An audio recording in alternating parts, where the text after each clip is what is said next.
Kami punya channel yang besar. Kalau Bapak Ibu mau haji tahun ini, meskipun dilarang oleh Kemenak, kami punya jalurnya. Bismillahirrahmanirrahim. Bismillahirrahmanirrahim. Assalamualaikum warahmatullahi wabarakatuh. Alhamdulillahirabbil alamin, wassalatu wassalamu ala asyrafil anbiya'i wal mursalin wa ala alihi wa ashabihi wa man tabi'ahum bi ihsanin ila yaumiddin. Kaum muslimin yang dirahmati Allah Subhanahu wa taala, pada video hari ini kami ingin menyampaikan beberapa hal terkait pembatalan haji yang kita dengar dari sebagian kabar atau video dari Menteri Agama yang mengabarkan bahwa tidak ada pengiriman jamaah haji dari Indonesia di tahun ini. Ada 3 poin yang ingin kami sampaikan. Pertama, untuk siapapun yang sudah berniat haji, sudah menyiapkan dana, fisik, dan segala persiapan untuk berangkat menuju tanah suci, kemudian terhalang karena sesuatu dan lain hal, sebagaimana yang kita alami pada tahun ini, ada wabah, maka bersedih itu sesuatu yang pasti, karena kita manusia biasa. Kecewa itu pasti ada menghinggapi dalam hati, dan kita manusia biasa yang tidak mungkin itu hilang dari hati kita. Hanya saja, untuk mengurangi kesedihan dan mengurangi kecewaan dalam hati kita, maka kita perlu ingat bahwa Nabi SAW bersabda, "Idza maridal 'abdu aw safara, kutiba lahu mithlu ma kana ya'malu muqiman sahihan." Rawahul Bukhari. Dalam hadis ini Rasulullah SAW mengatakan, apabila seorang hamba sakit atau dalam keadaan safar, lalu terhalang untuk mengerjakan sebuah amalan yang biasa dikerjakan ketika dia sedang sehat atau sedang dalam keadaan mukim, maka amalan-amalan yang terhalang tersebut akan tetap dicatat pahalanya sebagaimana dia biasa kerjakan. Dalam artian, ketika kita tahun ini sudah bercita-cita untuk haji, sudah menyiapkan segala sesuatunya, dari semua administrasi, dana, fisik, dan lain-lain, tapi di tahun ini ada halangan, maka meskipun tidak jadi berangkat tahun ini, insya Allah pahalanya pun sudah tercatat. Begitu pula, seandainya ternyata umur kita tidak cukup sampai tahun mendatang, akhirnya kita wafat dalam keadaan belum melaksanakan haji, maka insya Allah pahalanya pun sudah tercatat. Ini juga sebagaimana yang difirmankan Allah Ta'ala di dalam surat Al-Baqarah ayat 216. Kutiba alaikumul qitalu wa huwa kurhun lakum, wa asa an takrahu syai'an wa huwa khairun lakum, wa asa an tuhibbu syai'an wa huwa syarrun lakum, wallahu ya'lamu wa antum la ta'lamun. Diwajibkan bagi kalian untuk berjihad, dan bisa jadi kalian membenci sesuatu padahal itu adalah baik buat kalian, dan bisa jadi kalian menyukai sesuatu, menghendaki sesuatu, tetapi sesuatu itu buruk bagi kalian, dan Allah mengetahui sedangkan kalian tidak mengetahui.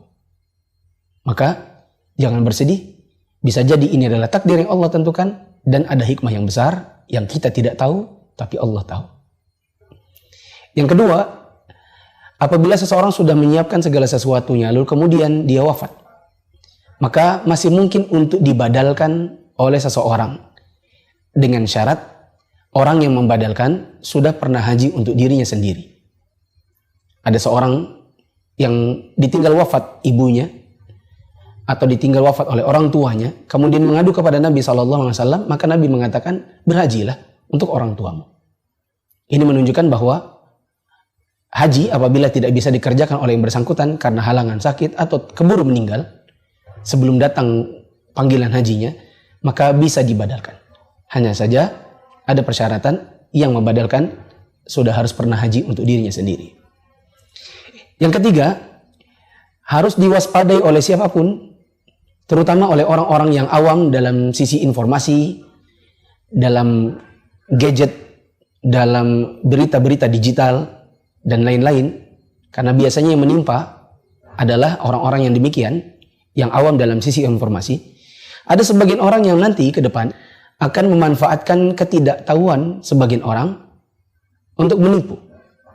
Dan kita tahu di Indonesia ini banyak sekali modus-modus penipuan, termasuk dalam bidang haji ataupun umroh. Di antaranya adalah, pertama, mungkin akan ada datang orang-orang yang mengatakan kepada Anda, kami adalah travel A, travel B, kami punya channel yang besar. Kalau Bapak Ibu mau haji tahun ini, Meskipun dilarang oleh Kemenak, kami punya jalurnya. Kita bisa lewat, misalnya kita ke Singapura dulu, nanti Singapura lalu kita ke Jeddah.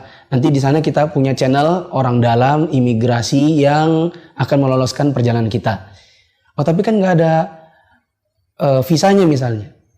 Mereka mengatakan, oh tenang, kita punya visa dagang, kita punya visa ziarah, kita punya channel-channel di Saudi, kita punya orang dalam di imigrasi sini, di imigrasi sana. Tenang saja, tinggal membayar 5 juta, 10 juta dan lain-lain. Akhirnya orang tergoda, orang tertipu. Karena iming-iming kemudahan untuk pergi haji. Maka ini harus hati-hati. Jangan sekali-kali Anda melangkah lebih jauh, membayar tambahan dan lain-lain sebelum Anda berkonsultasi, apalagi apabila tidak ada perubahan keputusan dari Menteri Agama. Memang ada sebagian anggota DPR yang menyalahkan keputusan ini dan ingin melakukan dialog dan lain-lain, tapi itu adalah ranahnya, bukan ranah rakyat, itu ranah pada pemerintahan, sehingga kita cukup untuk menunggu keputusan Menteri Agama. Bila tidak ada perubahan sama sekali dan memang tidak dibuka lagi untuk tahun ini, maka mau tidak mau kita harus bersabar dan jangan ambil jalan pintas, khawatirnya Anda tertipu dan rugi 2 kali. Ingat, bila pun tidak jadi berangkat, pahalanya sudah dicatat. Adapun lewat jalur-jalur yang aneh-aneh, lewat jalur sini, jalur sana dengan visa yang bukan visa haji, maka saya sering mengibaratkannya ini adalah ibarat masuk rumah orang lewat jendela dan bukan lewat pintu.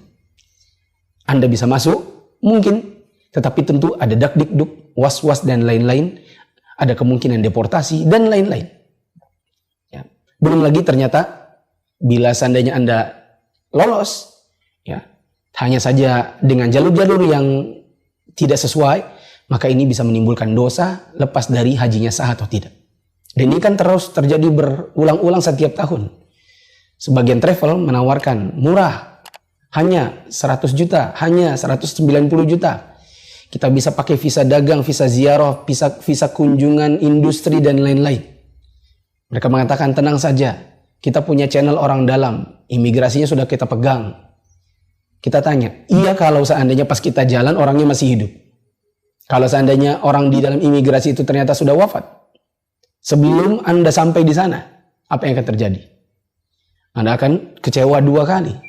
Berangkat, dipulangkan kembali. Sebagaimana yang terjadi pada ratusan bahkan ribuan orang setiap tahunnya yang masuk haji dalam keadaan tidak dengan jalur yang resmi. Di antara bentuk penipuan yang lain adalah sebagian orang ada yang mengajak-ngajak orang untuk berhadiah, yaitu menyembelih hewan dengan alasan karena ini kita seperti dalam perjanjian Hudaybiyah. Nabi SAW tidak jadi melaksanakan manasik lalu kemudian pulang dan beliau mencukur rambutnya dan menyembelih hewan. Nah ini karena kita sudah persiapan tapi ternyata tidak jadi berangkat tahun ini, berarti silakan membayar hadiah. Mari bayar kepada kami. Kambing harga sekian juta saja, sekian juta saja. Ya. Maka ini adalah bentuk cara mengumpulkan harta dari kaum muslimin dengan cara-cara yang batil, wallahu a'lam. Dikarenakan pada dasarnya Anda belum berangkat haji, Anda belum masuk ke dalam ihram.